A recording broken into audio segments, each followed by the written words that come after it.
This app has 10-minute long videos now, so you guys are fucked. I haven't made a video in a while. I have short hair now.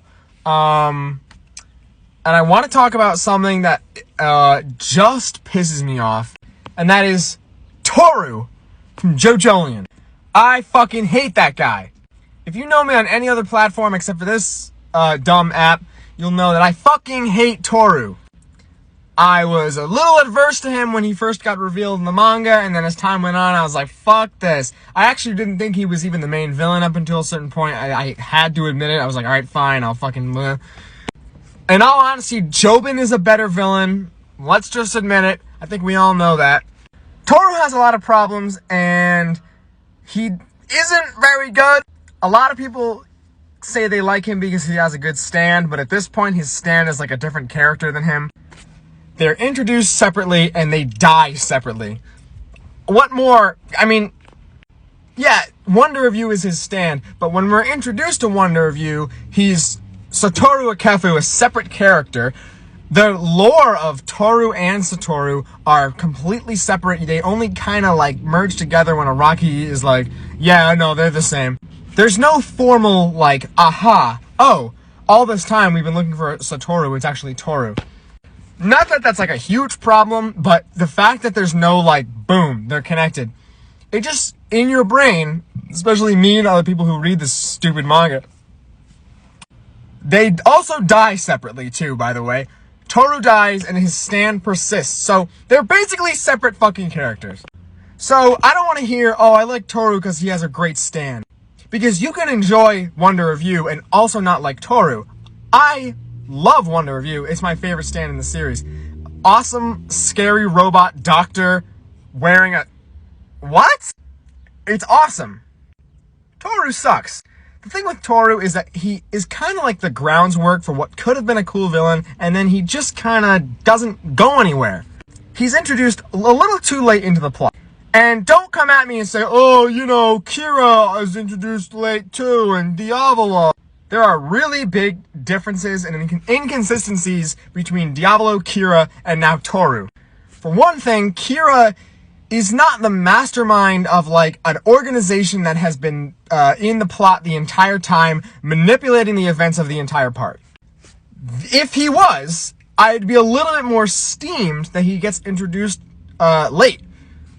Because Kira being introduced late, like halfway through the part, by the way, Kira's not even introduced as late as Toru. Kira's introduced halfway through the part. So I don't want to hear, like, any comparison with Kira. The thing with Diavolo, though, is he actually is the mastermind of an organization that has been part of the plot for the entire time. But Diavolo himself is introduced around halfway, not even, a little bit through halfway through the part. But we have heard about him the whole time. He gets called the boss. We hear about the things that he did to La Squadra Esecuzione. We know he's a horrible guy. These things get built up. We also have his daughter as part of the team, the main protagonist team. So his presence is absolutely there.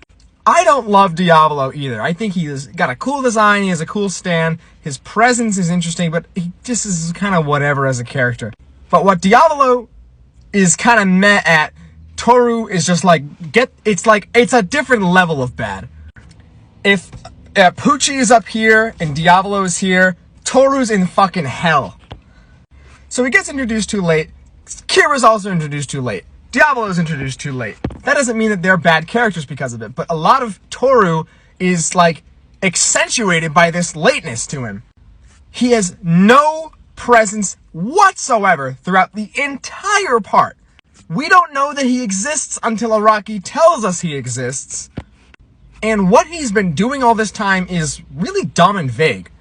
I've seen a lot of people argue with me that, you know, rock humans in general are mysterious and, you know, you're not supposed to really know that much about them because Toru's been hiding in the shadows all this time and whatever. People who say that are equating rock human backstory and lore and kind of like gluing it onto Toru and excusing that and saying like, okay, well, you know, rock humans got backstory and lore. It counts for Toru. That's like the same. No. Toru is his own character. You can't use rock human backstory and lore and say that's Toru's backstory, because he doesn't have a backstory. There's nothing to know about this guy, about his past. What I thought would be like here's the chapter where we finally find out what Toru's deal is. Chapter 99, that explains the biology of rock humans, how they're born. We watch Toru be born, and then that's it. We don't even know when that was. We know he was born, and that's it.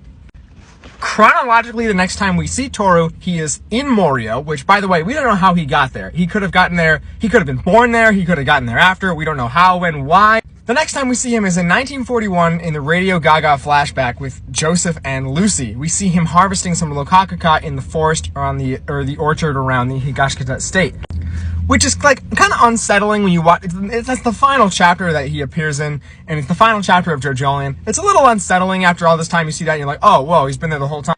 But we really don't know what he was doing. Like, he was harvesting the fruit, sure. We know the rock humans have been in Morio for a while. They had the Damokon, drug trafficking people, trafficking the drugs. And we also know that in 2001, in 2-ish, Toru visited Yasuho in her summer camp, and, he stole Satoru Akefu's identity. But there's like a 60-year gap between 1941 and 2001-ish. What the fuck was he doing all this time? Was he researching the lokakaka? What was he doing? None of it is, evident. None of it matters. He was planting the fruit in Morio in 1941 and doing what? Why was he planting it there when he was importing it from, the Philippines or New Guinea or wherever it was?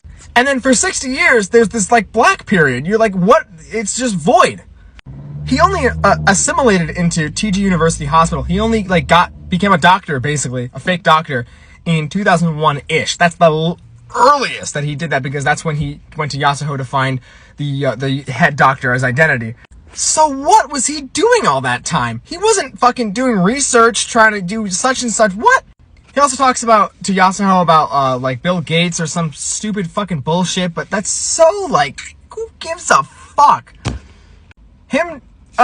Okay, it's a new day. I had to stop recording, but okay. So Toru's backstory sucks. It's minimal. It's dumb.